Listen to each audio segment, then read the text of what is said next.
Oh, hello everyone. Sorry, the screen's wrong. There we go. Yes, welcome to the show. Yeah, one of me paid subscribers actually over from Substack recommended this case. I'd never read about it before, but yeah, I thought I'd cover it this week. I haven't had time to give it the full attention it deserves because it's another case where there's tons of documents online. I'll make sure if you're watching on playback, all these sites are linked in the description. But it's like the Manson case for the amount of stuff there is to read. You know, the police reports and all that sorts of evidence. And yeah, I thought it was interesting because this guy obviously he killed his family, Jeffrey MacDonald, and then he said that a group of intruders came in and did it, and they were chanting "LSD is groovy, kill the pigs." And this was just after the Manson murders had happened. And he had a magazine in his house with an article about all the murders in California, not just the Manson murders, but yeah. So I just thought it's interesting that the story he came up with was a Manson-esque sounding gang came into his house and did it. And yeah, I'll look into what I can show you of the evidence sort of thing that I have looked at. But like I say, I haven't had time to give it the full attention it deserves. It's a horrible case. But yeah, welcome to the stream anyway. Sorry, just look at the chat for a second. And yeah, I want to show you the Substack as well. Just done this Jimmy Savile article that has been popular. So my long-time subscribers will remember when I did a stream about that years ago. The Process Church interviewed Jimmy Savile. It's really disturbing. And I found another article on Substack by a guy who's written a lot about the nightclub scene in the UK in 60s London and how it's connected to culture creation and all that. And it inspired me to share this on Substack, and it's been a really popular article. This picture here, this is the doorway to the Process Church in London, and it was taken by Chris Stein from Blondie. He went there and took this picture himself in 1969. Thought that was interesting. Sorry, yeah, I wanted to try and find this guy's name. Where is it? Keep going past it. Johnny Vedmore, yes, he's done this series, The Black Hand, and he wrote an article about Jimmy Savile, and it's really interesting because loads of people that have talked about Jimmy Savile and written biographies about him and that, so they couldn't find anything that connected him to intelligence or out like that. But independent journalists can find all sorts of stuff, you know, and he's written about that basically. But yeah, this is the Substack's linked everywhere. Obviously, if you haven't subscribed yet, please do. It's free. Yeah, just pick the free option. So if you can afford to support me, that does help. And a few people have. And if you are a Substack paid subscriber, there's a chat for you. But very few people use it, so I might just open it to everyone. And I can stream on Substack as well. I might start live streaming on Substack. Maybe save the things that aren't so Charles Manson related, sort of thing, for Substack. But anyway, yeah. We'll get on with this anyway, talking about it. And like I say, I haven't really had time to do it justice, but I'll try my best. Before we get into theories and evidence, it's important to remember that this case begins with a real family. In 1970, Jeffrey MacDonald lived on the Fort Bragg military base with his wife, Colette, and their two young daughters, Kimberly and Kristen. By all outward appearances, they were a young military family with a stable life ahead of them, which made what happened inside their home all the more shocking. Jeffrey MacDonald worked as an army physician. Part of his duties included serving as the base group drug abuse control, a role focused not on harm reduction or rehabilitation, but on identifying service members using drugs, documenting abuse, and determining whether they faced discipline or discharge. In effect, he was there to catch drug use, not support addicts in recovery. This is significant because from the very first day after the murders, MacDonald suggested the killings were connected to drug users he had treated or reported, framing the crime as retaliation for his professional role. Officially, he was an Army ER doctor, but the group drug abuse control part of it meant some soldiers saw him as the guy who could get them disciplined or discharged. So he wasn't like the Haight-Ashbury Clinic, Roger and David Smith, sort of trying to help drug addicts. He was there to detect people using drugs in the army and do all the drug screening and all that sort of thing. Alright, so MacDonald said he fell asleep on the living room couch after carrying his younger daughter back to bed when she wet his side of the marital bed. He claimed he awoke to the sound of his wife screaming and saw 4 intruders in the apartment, 3 men and a woman, wearing a floppy hat and boots, holding a candle and chanting "Acid is groovy, kill the pigs." According to him, he struggled with 2 of the men in the living room, was struck in the head and knocked unconscious. When he regained consciousness, he said he found his wife and children gravely injured and he attempted to perform CPR and rescue efforts on them before calling for help. He maintained that the intruders fled out the back door, leaving the weapons behind. And have got pictures. They were dropped like just outside the back door. We'll get to that. Right, now this is like the diagram, and like if you look in the master bedroom, you can see the 2 bodies lying on the ground. When they got there, he was lying on the ground with his wife, making out he was gravely injured as well, obviously. And you can see the position of his children. Like, does that look like someone's tried to do CPR on them? Like, we'll get to that point in a minute. But what this blood evidence basically shows, I've got to recall this from memory. The mother's blood is in the doorway or on the wall by the door of the little girl's bedroom. It's the baby, Kristen, that had wet the bed, and he'd had to carry her to her room. And the mother's blood is also in Kristen's room, suggesting she'd been trying to protect Kristen, maybe, so she was moving about. And then the mother is found dead in the bedroom, and the blood of, this is the worst bit, the blood of the oldest girl is in the doorway of the room, as if she got up and saw him. You got to the doorway of the bedroom and saw him attacking her mother, and there's a blood trail going back to her room. So he's bludgeoned her with the club in the doorway and carried her back to her room, and then stabbed her in the neck when she's in bed.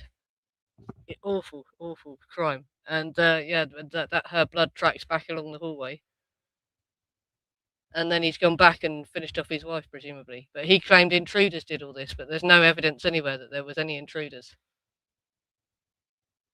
It's just really, really horrible. And like I say, there are websites showing all the pictures, and I don't recommend looking at the pictures of the bodies unless you can stomach it. It's awful, awful, obviously.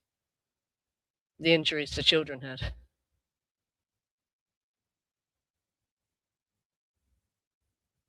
Yeah, well, this is what I think. I'm sure I can't be the first to have said this as well. I can't have. I haven't had time to read through other people's comments so much, but yeah, this is what I think probably happened. He went too crazy on the baby who'd peed the bed, and the mother tried to intervene, and he ends up hurting her. And then once he realizes what he's done, he has to kill them all and make this intruder story. He's just a crazy. He's a narcissist, Couldn't lose control. Right. He said he was on the couch. MacDonald explained that earlier in the night, his younger daughter Kristen had wet his side of the bed. He said he carried her back to her room, didn't want to wake his wife to change the sheets, and instead lay down on the living room couch with a blanket. This detail becomes important because it places him away from the marital bed just before the violence began. Yeah, sorry, something I forgot to point out as well. If you look next to the sofa, it's really small, but you can see there's a pointing to the magazines under the table. This Esquire magazine article that we'll talk about is right by where he was supposedly sleeping. Yes, his first hour CID interview notes. Within hours of the murders, MacDonald wasn't just describing intruders, he was already linking them to drug users he personally treated as an army doctor. In CID notes taken that same day, he volunteered multiple patients connected to heroin use, overdoses, and people who resented him because he wouldn't help them leave the army due to drug problems. The intruder narrative immediately formed around people from his own professional life. And if you read that note there, this is just the one bit that I decided to screenshot, but there's a whole page of this. He talks about loads of different people. But there's a guy who said the addicts referred to him as a fink, which means a snitch. It's like a snitch. But he named loads of different people that were addicted to heroin or whatever that he knew about who he thought might have done it.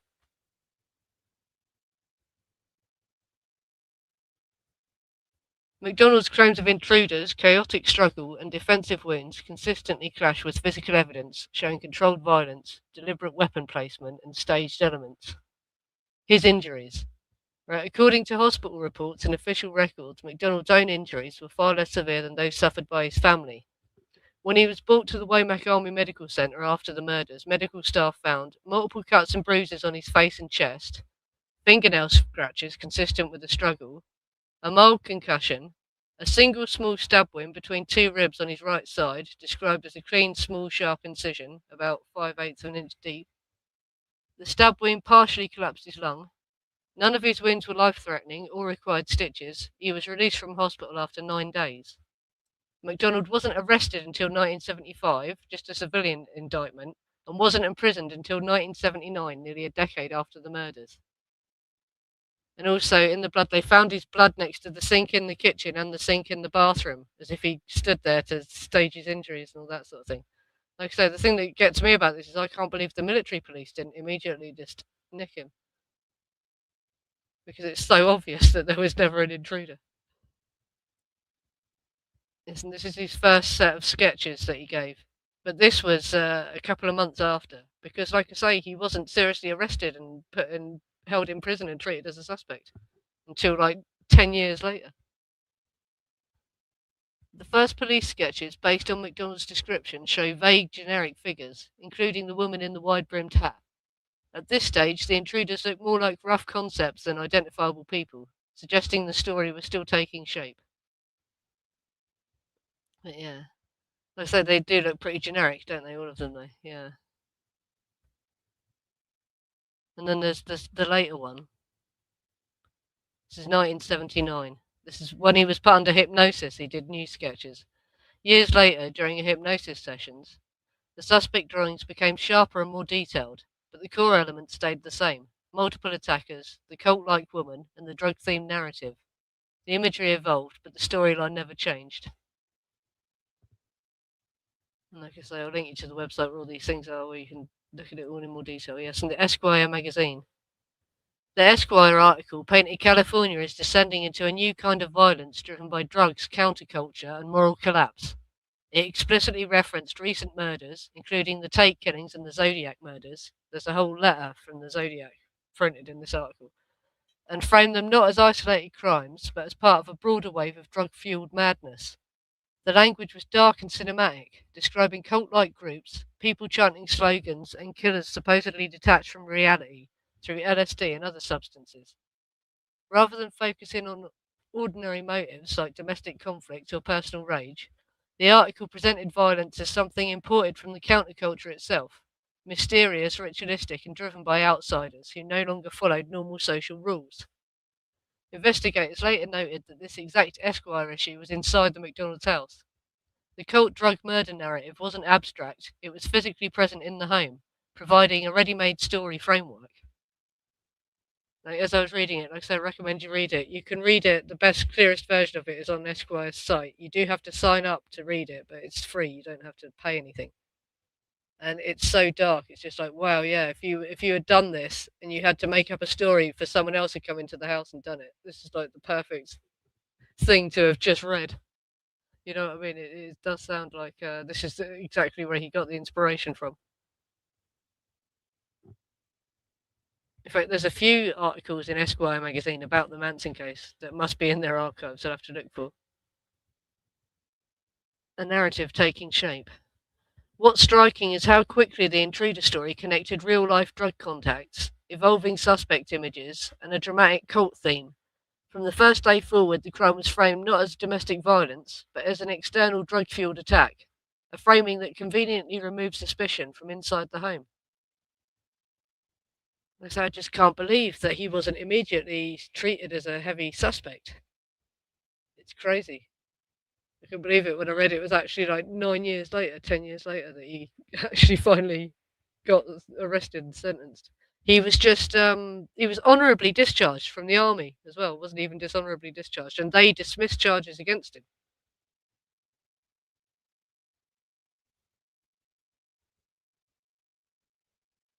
Right, investigators found a wooden club, a knife, and an ice pick, all used in the attacks. The sheer force required to break the club into splinters shows extreme violence concentrated inside the bedrooms. After the murders, the knife and ice pick were found placed together outside near a shrub by the utility door. Rather than being dropped during a chaotic escape, their neat positioning suggests deliberate placement, something more consistent with staging than panic. And yeah, there are other pictures that you can find of it further away from the bush to show you how they're placed under a bush. And this is the piece of wood that you must have used, yes. If we get to the next one. And that's splinters of wood embedded in the carpet from this club. Splinters from the shattered club were found embedded in the master bedroom, proving it was used with enormous force during the assault on Colette and Kimberly. This wasn't a brief struggle, it was a sustained, brutal attack.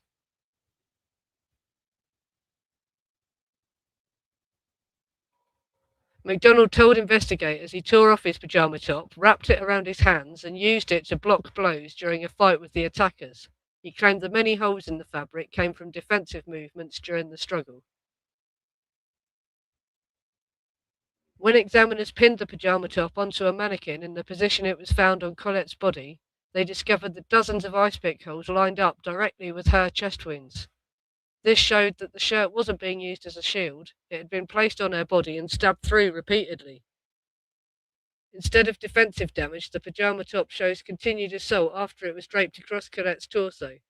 This strongly suggests staging in an attempt to support a struggle narrative that didn't match the forensic reality. Yeah, like I say, I'm not going to show the picture of her body, but it's available, yeah, you can see the position it was draped over her body, and it was just draped over her body. And it's just my opinion, but I think it looks like he took off the top because he must have had blood on him from carrying the child that was bleeding and all this, and he thought, if I put it on her body and create more blood on it, then that's going to mess up the patterns of the blood on it, isn't it? But he's not a forensic specialist, is he? He was just a doctor, so he didn't think about the holes, I suppose. I think that was maybe an attempt, yeah, to get more blood on it to destroy the evidence that he had carried the child as she was bleeding or whatever. That's just my speculation. Oh, and this is the sheet of the bed that she was laid on, and this is the outline of her body. I show you this just to show that she doesn't look like she was in a position where bloodstains and the outline of Kimberly's body on the bed show her lying partly on her side, legs positioned awkwardly, not flat on her back as you'd expect if a CPR attempt had been made. Because, yeah, everyone knows if you've ever done a CPR course, you lay them on their back and you tilt their head back.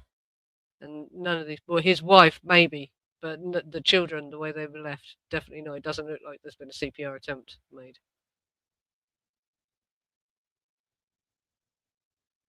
Photographs of the bed confirm the blood pool where she laid, consistent with collapsing there rather than being positioned for CPR or rescue attempts. Standard CPR practices, even in 1970, involved laying a patient flat on their back with the airway opened. Kimberly's body position does not resemble either CPR or the recovery position, undermining MacDonald's claim that he tried to save the children.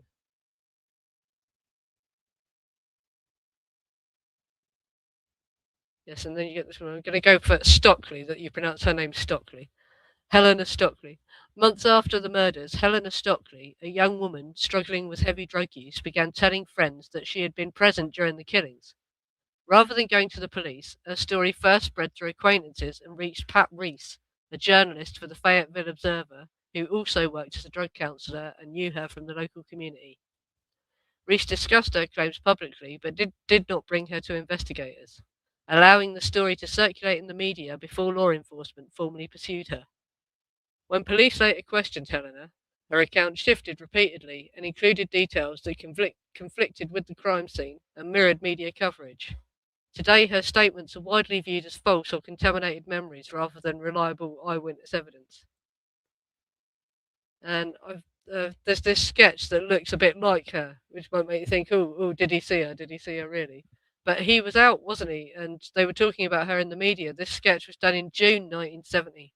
So he easily could have seen a picture of this woman who was already. I feel quite sorry for her because she didn't go to the police attention seeking. She had just, like, while drugged out, said it to a few of her friends that she had been there. And it ended up, getting put in the press. And when she's actually in court, she denied having any memory of that night at all and ever actually having been there. But yeah, there's more. I'll get into that. One of Helena Stoeckley's most dramatic claims was that she remembered riding a rocking horse in one of the children's bedrooms during the murders. However, this detail only emerged after MacDonald's defense team, Bernard Siegel, showed her a photograph of the crime scene that included the rocking horse. After seeing the image, she incorporated it into her story, despite clear evidence that she had never been inside the apartment that night. Investigators later viewed this as a classic example of suggestion influencing a false or contaminated memory, rather than a genuine recollection. So yeah, when you hear of anything that she said, remember he met her defense team, and a guy called Ted Gunderson was involved with her later as well. He's a really dodgy guy that chases sensationalist stuff. He was involved in a lot of satanic panic stuff. The fact he's interested in her shows, yeah. It doesn't look like it is broken though. Look, it's fine. That's the thing.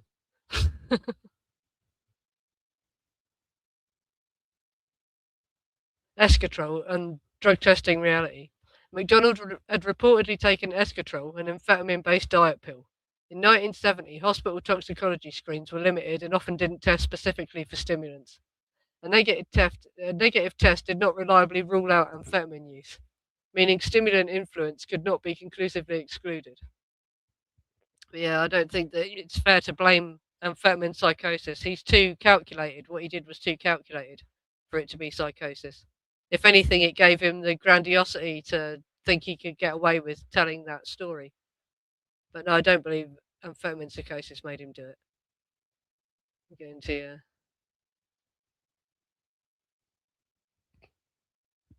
family annihilation patterns. Criminology research shows that many family annihilation cases involve hidden shame, affairs, fear of exposure, and a sudden triggering conflict, followed by staging and narrative control rather than chaotic psychosis. Why this case fits the pattern. The concentrated violence, immediate storytelling, staged evidence, and absence of real intruders align closely with known domestic annihilation cases, far more than with a random cult home invasion. In many family annihilation cases, the outward image of a stable, successful household masks private conflict, shame, or fear of exposure. MacDonald later admitted to having multiple affairs, suggesting his marriage may not have been as perfect as it appeared, publicly. Researchers note that some perpetrators act not out of sudden psychosis, but from a desire to erase perceived failure, regain control, or preserve a carefully constructed image, even if it requires extreme and irreversible actions. Put bluntly, he killed his family and invented intruders rather than admit his marriage had failed and his image was collapsing. Basically, so yeah, it's a pattern. There's a guy called Chris Watts. He's a more recent example of someone who killed his entire family just because he was having an affair rather than just leave his wife. This is actually a phenomena that happens, and there was actually a documentary about a case of this happening in the UK that was really awful. They staged it to look like a couple had committed suicide, but they hadn't. Yeah, and it was a guy covering up. Yeah, so he didn't have to divorce this woman. Basically, it is a thing. Yeah, and I think that that's what happened here. And though she was apparently writing to her family saying they were really happy and they had just bought a pony and that, and he had said he wasn't. He had admitted to these like one night stand affairs, but he said he never took his wedding ring off and he didn't intend to leave her. But could they have argued about it that night? Could she have said, "I've found out about your affairs. I'm going to leave you," and that, made him snap. But the girl wetting the bed as well. I'm sure I can't be the first to propose that he just snapped when the child wet the bed. And then once he'd hurt two of them, he had to make it look like, intruders had done it. And that's the thing. He's a monster, though. If he's never, ever, after all these years, ever broke down and admitted he did it, he's a monster, isn't he? It's evil. Yes, yeah, it was on really recently. They were a Christian family. So like it would cause shame, and he was some kind of pastor or something, so he didn't want to get divorced. But the worst thing was the fact she committed suicide. Her children were worried she'd gone to hell, and she hadn't committed suicide. They had murdered her. They had put her in the it's a complicated story basically. Yeah, but it was a family annihilation thing like that. Yeah, he killed his wife so that he wouldn't have to divorce her.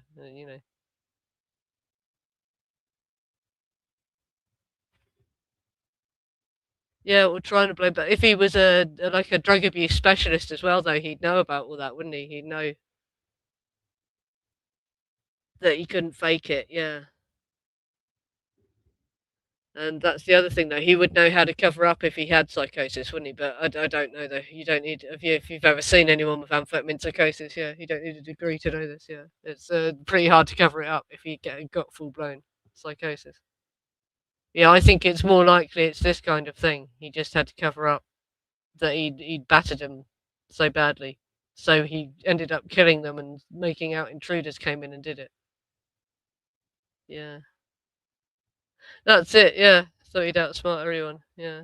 He did his entire life. I was like I say, when I was looking through the websites with all the information, he's had a wife in prison as well. He's another one, someone's married him.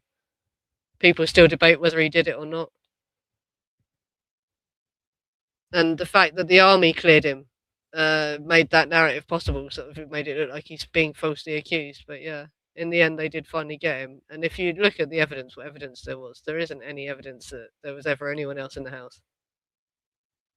They found a bit of hair that was synthetic hair, but they managed to prove that it was doll hair, so it was from one of the children's dolls, because they were probably trying to say that Helena Stoeckley was wearing a blonde wig, and they were saying that it was, blonde hair from a wig, but they proved that that was doll hair. There's lots of stuff about that if you look at all the evidence, through the evidence. And something about them finding a waxy substance, which probably was to support the fact because she's supposed to have been carrying a candle. The woman with the floppy hat is supposed to have been carrying a candle as well. But that never went anywhere, yeah. Whatever this waxy substance was, it didn't come to anything. Yeah, well, not to the police, though. When the police interviewed her and when she was in court, that wasn't what she said. These are just things that she said while she was off her face talking to her friends, and they went and repeated it to the press. And Ted Gunderson was a sensationalist reporter. He's the one that recorded it all. So, yeah, don't trust anything he comes out with. I don't believe that she was there at all. And I think that, yeah, she was just attention seeking. And people like Ted Gunderson probably paid her as well. And his defense, she spoke to his defense. It's his defense that got all this information into her. And they showed her pictures of the crime scene, so anything that she says she could have seen in the photos they showed her in it. I don't know if she ever said she was wearing a floppy hat. Because all I could find, because when she was actually in court, she said, I don't have any memory of that night. She wouldn't say anything. I don't know if what she said to Ted Gunderson, if in that she said, yeah, probably. But that's just because, Ted Gunderson prompted her to say that. Because he wanted to get on TV again or whatever. Have a book published. He also heavily promoted a woman called Susan Ford. You heard of her? She's the one that claimed she was an MK Ultra sex slave, owned by Bob Hope and Henry Kissinger. Yes. And there's a crazy interview with her where she says stuff about they made dolphin porn with what's he called? Sylvester Stallone. Yeah, she was forced to make dolphin porn with Sylvester Stallone. Yeah, but Ted Gunderson just promoted her a lot as well. He just went around chasing sensationalist stuff. But when she was interviewed actually by the police and in court, she denied everything. And they never found any evidence to suggest anyone else was there, even, did they? Yeah, she did say that. Said she was wearing a floppy hat, blonde wig, and white knee-high boots, yeah. But she met his defense, they could have told him. Yeah. Yeah, he did make porn, but I doubt it was just dolphins, was it? This woman's just insane. Susan Ford. She was called, and she wrote a book. The first book she wrote, she used the name Bryce Taylor. But yeah, that's it. That's one of the mental MK Ultra rumors. Yeah, that she was forced to do weird stuff with people, and yeah, and one of them was that. They just put it up because Ted Gunderson's the guy that promoted her as well. Yeah. Yeah. Someone did see a woman in a floppy hat. Yeah. But no, come on. Really? Do you think there was anyone else there? I don't believe for a second there was anyone else there. I don't care. So what if there was a woman in a floppy hat outside? Doesn't mean that they ever fucking did anything. He did it. It's all just bullshit. his defence got hold of her and told her anything that she said. When she was in court, she didn't say any of that as well, under oath. This was all way later, wasn't it? Well, he didn't get actually sent to prison until 79, did he? It was like in the early 80s, wasn't it? She said that stuff. Yeah. Oh God, yeah. No, that is a crazy story. Yeah, and I felt kind of sorry for the woman, and there was a bloke behind it really as well. It was his study. She was just conducting it for him. Yeah. And it wasn't about that. It was because the dolphin was going through puberty, so the only way to work with it was to do that. Apparently, that was what happened. Yeah, really crazy situation. Trying to teach it to talk. Yeah. The police saw her on the way there. Oh yeah. Still don't mean she actually was there though. Does it did anything? I don't believe she was ever there. There, yeah, this site, the Jeffrey MacDonald case, and it links to all these other websites. I recommend the one called Crime Archives and the one called Just the Facts. They have all the pictures.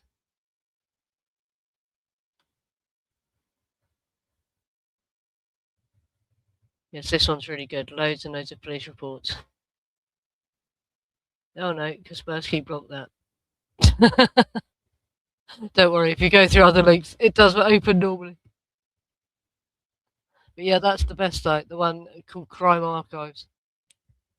And yeah, that's got like pictures of all the pictures of everything. The outside of the house, the weapons, even the crime scene photos and the autopsy photos and that. Though it is done in a way where you have to click to reveal them, So if you want to avoid seeing them, you can. Yeah. That's it. None of it means she was actually at the murder scene, does it? And she said, like, she does say she can't remember where she was, so she might have fucking been stood around in the street, doesn't it? Yeah. And you don't know, but I still don't think that she actually did it, though. I think he did it on his own, and it just all meshed together. And it was the fact she met his defence before the police ever spoke to her. It's like helter skelter stuff, Bugliosi stuff, isn't it? That's the other crazy thing about this that I was looking at. As I was looking at it all, that's what I was thinking. It's like what they did to Susan Atkins, getting her to say all this stuff because memories were, they called it confabulation. When someone was on drugs, normally it happens when someone has mental illness or dementia, but drugs can cause it as well. You can get people to recall false memories if they were drugged at the time because they don't really know what happened. And that's essentially what they did to him. Her, should I say? I think he was sleeping with her. I don't know about that. There's a few women named though. Yeah, there are women named who he slept with. There's like I say, so many records to read as well. But yeah, don't just trust the bloody sensationalist books that you read. Actually, look at the evidence. When I was looking at the actual police documents and that, because with all these cases, someone always writes a sensationalist book, don't they? Like the Ricky Queso case, the Acid King murder. That Say You Love Satan is a terrible book. You know what I mean? It just doesn't really get the point of what happened across at all. It was sensationalist and that, and I'm sure there were books like that written about this case. And like Mary Terry wrote that book Ultimate Evil, didn't he? Trying to say, the Process Church were trying to create serial killers, and he connected all these different serial killers, didn't he? Including Manson and that. It's like it's all a load of crap. You know what I mean? It's just someone speculating. Look at the actual evidence. Don't just trust what someone wrote in a book. Yeah. Yeah, but his defense met her, and he was out for like yeah, fucking 10 years, wasn't he? He had years and years to actually meet her and see pictures of her because she was in the press as well. This is how he knew how to describe her. It was right February, the end of February, so just after the murders, is the first time she becomes known to his defense. Right, so right from then, he could have seen a picture of her, could have been introduced to her by his lawyers, whatever. I think the crazy thing about this is that the military didn't nick him. I think the military are trying to cover something up, maybe embarrassment or whatever. They just didn't want, it looked bad for the military or whatever. Oh, hello there. Is it your first live show? Yeah, this is a crazy subject as well. Like I say, a live, paid subscriber suggested a look at this case. There's like a gap while I'm waiting for Paul Fitzgerald's notes from the Ed Sanders collection to arrive, so I thought I'd cover it. like I say, I haven't had time to go over the forensic evidence enough to give it like a really detailed analysis. But I'm just interested in the fact that the story he came up with sounds so much like the Manson murders, doesn't it? And I did look. Um, the trial was in pre-trial at this point, so there was not a lot about it in the newspapers at this point. But there was this article that he had in his house in Esquire magazine that mentioned the Manson murders, but generally all the murders happening in California, not just the Manson murders. So it's weird. And apparently, yes, he discussed it with another guy, saying, "Yeah, did you see the articles in Esquire magazine? They were wild." Apparently, so he definitely read it. He admitted he read it. Yeah.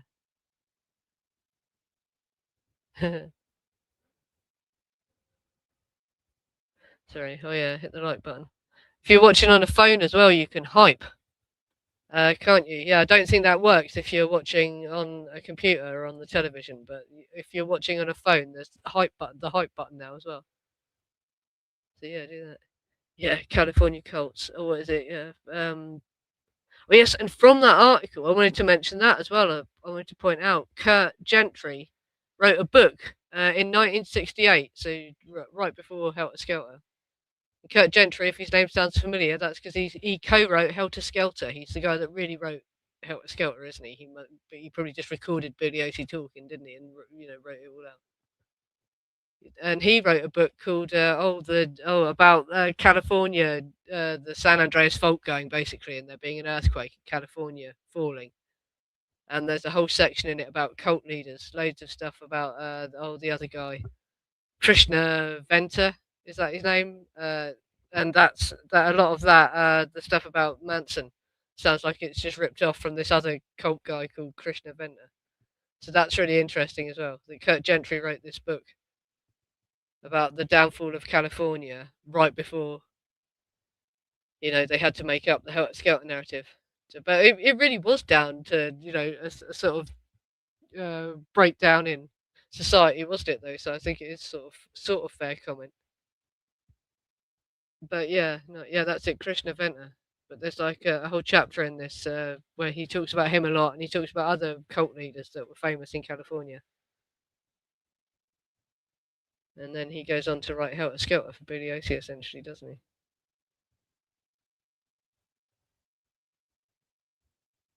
Sorry, if I look at this article, can I see the name of the book? So it'll bug me now. What page is it? It's on this page, I'm pretty sure.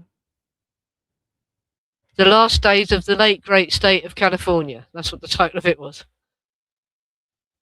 And Kurt Gentry wrote that book in 1968, and it's literally a novel about if the San Andreas fault went and there was an earthquake and part of it falls in and the sea comes in, which is what they predict, isn't it? Yeah. But it talks about the impact it would have on society if California went, because it has so much impact, basically. But there's a whole chapter about cult leaders. And it's interesting that he gets to write this whole thing about the race war narrative when he writes Helter Skelter as well, isn't it? Yeah. Yeah. Because this is the wildfires. Well, this is the thing, because that's happened before, hasn't it? It happens regularly, doesn't it? Sort of thing. The winds blowing in off the desert or whatever. But it was worse this year, wasn't it? And they reckon there was some kind of crazy insurance thing going on, wasn't it? Loads of people got their house insurance cancelled right before it happened and stuff like that, didn't it? It was dodgy as hell. And they want to build a smart city, everyone's saying, so they've engineered this to happen deliberately. Who knows if that's true?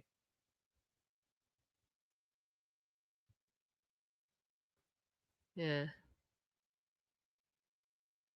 What, the whole California forest fires thing this year?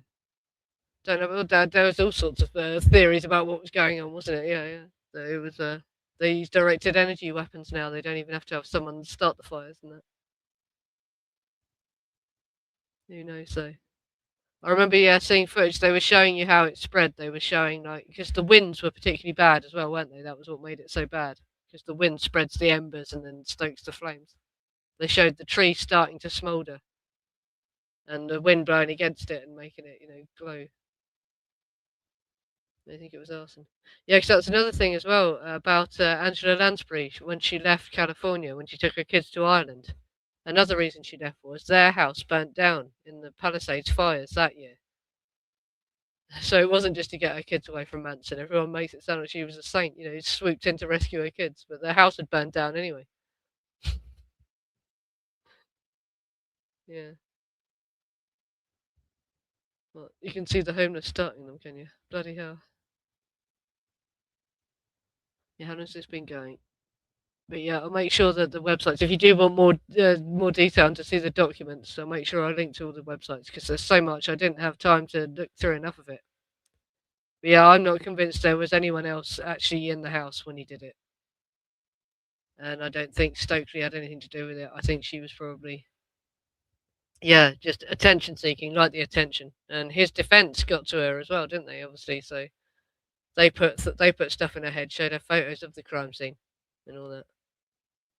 Yeah. Hmm. Oh yeah, that was the other thing, wasn't it? Yeah, the reservoir was empty. Terrible. And yeah, I heard about that as well. Yeah, that they could have fixed that. They had opportunities to, and they didn't. And and yeah, there were points where there was enough water to put out fires, and they weren't doing it. I saw that as well. I think. Yeah, fucked up, isn't it? Yeah. And the properties it destroys loads of historic buildings, doesn't it? No, but they don't give a shit, do they? They just want the land to build new whatever they want. Yeah, yeah.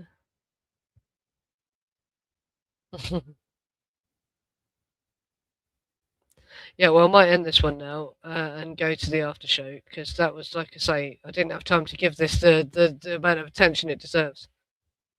But it does look like there wasn't anyone else in the house, and like I say, the pattern seems to show the mother's blood in the bedroom with the child that had wet the bed as well, which suggests to me he got too crazy. He got too angry with the child that had wet the bed, and she intervened, and he ended up hurting her and then had to drag her back to the bedroom and finish her off. And the oldest daughter walked to the bedroom door and saw her being attacked, and he attacked her as well. That's what it looks like. That's what the blood evidence suggests as well. You can find all this in the police reports and all that. It's just awful, but there's nothing that says anyone else was involved. Yeah, he was convicted eventually, but not until 1979. The military police, and the military dismissed the charges against him. It was a civil prosecution in the end that got him, but he was sentenced straight away to federal prison and has not got out. And he applied for compassionate release about 2 years ago, I think, because he's got a kidney disease or something, but didn't get it. Yeah. Anyway. Yeah. So I'll end this now and go to an after show because, like I say, there's nothing more to say really about this, and we're just rambling, aren't we? Save that for the after show. And next week, I'm not sure what I'm going to talk about. I wanted to talk about the Life magazine special and the articles in that as well, and this Esquire magazine article. I recommend reading that if you're interested in it, because these articles are what made it so influential, and the language used in these articles, the sensational language and the cinematic language that put the Manson case into the public consciousness the way it was. And they used it for years, didn't they, as a distraction? And and to bash the counterculture and whatever, didn't it? It's just so crazy how it happened. We need to look at these things. Oh, it's back to the MacDonald case. It's horrible. Yeah, like I say, you have to have a strong stomach to look at the pictures. I looked just to check. Does it look like he had done any CPR? But no, not at all. It doesn't. Yeah, and the injuries are to the youngest one's face are horrific. He'd broken her nose and jaw, and she's 5. So yeah, that's just smashed completely, isn't it? Oh, horrible. Yeah, and the little girl, the baby, her bottle is at about 3 inches away from her hand, like she'd been holding her bottle, and he must have staged it like that as well. That's the horrible thing. But it makes it even more harrowing, yeah, because she was only 2. Evil guy, and the fact that he has never ever broke down and admitted he did it shows he's a total monster, doesn't it? Yeah.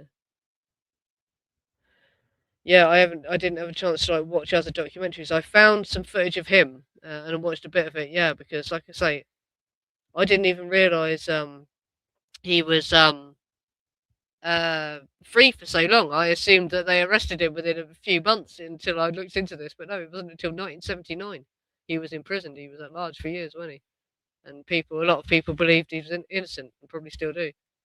But there are still people that, yeah, support him and write to him in prison and all that.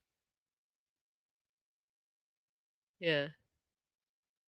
On the interview heard of her, yeah, I've not seen any. I didn't find any footage of her, but there's quite a lot written about her, and like I say on these websites, uh, there's yeah, lots of stuff. Yeah, the police interviews with the people's her friends because it was her mates that went to the police originally, and oh, it's complicated. Yeah, yeah, I bet she did. Yeah, I'll end this now, and I'll come back and do an after show in a couple of minutes. I'll see you in a bit. Thank you for coming, and I'll see you next week.